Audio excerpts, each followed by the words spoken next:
This is the haunted house. One time, a preacher went to see if he could put a haunt to rest at a house in his settlement. The house had been haunted for about 10 years.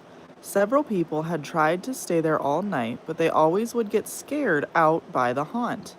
So this preacher took his Bible and went to the house, went on in, built himself a good fire and lit a lamp, sat there reading the Bible.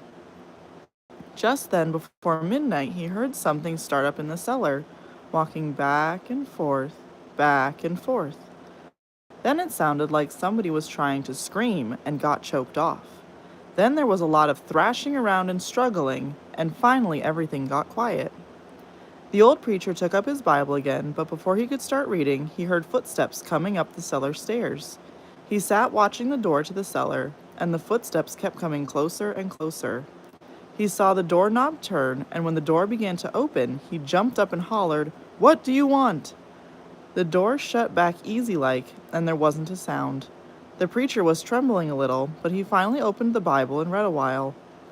When he got up and laid the book on the chair and went to mending the fire. Then the haunt started walking again, and step, step, step, up the cellar stairs. The old preacher sat watching the door, saw the doorknob turn, and the door open. It looked like a young woman. He backed up and said, "Who are you? What do you want?" The haunt sort of swayed like she didn't know what to do. Then she just faded out. The old preacher waited and waited, and when he didn't hear any more noise, he went over and shut the door. He was sweating and trembling all over, but he was a brave man, and he thought he'd be able to see it through. So he turned his chair to where he could watch, and he sat down and waited. It wasn't long before he heard the haunt start up again. Slowly, step, step, step, step, closer and closer, step, step, and it was right at the door. The preacher stood up and held his Bible out before him. Then the knob slowly turned, and the door opened wide. This time the preacher spoke quiet-like. He said, "In the name of the Father, the Son, and the Holy Ghost, who are you and what do you want?" The haunt came right across the room, straight to him, and took hold of his coat. It was a young woman about 20 years old. Her hair was torn and tangled, and the flesh was dropping off her face so he could see the bones and part of her teeth. She had no eyeballs, but there was sort of a blue light way back in her eye sockets, and she had no nose to her face. Then she started talking. It sounded like her voice was coming and going with the wind blowing it. She told how her lover had killed her for her money and buried her in the cellar. She said if the preacher would dig up her bones and bury her properly, she could rest.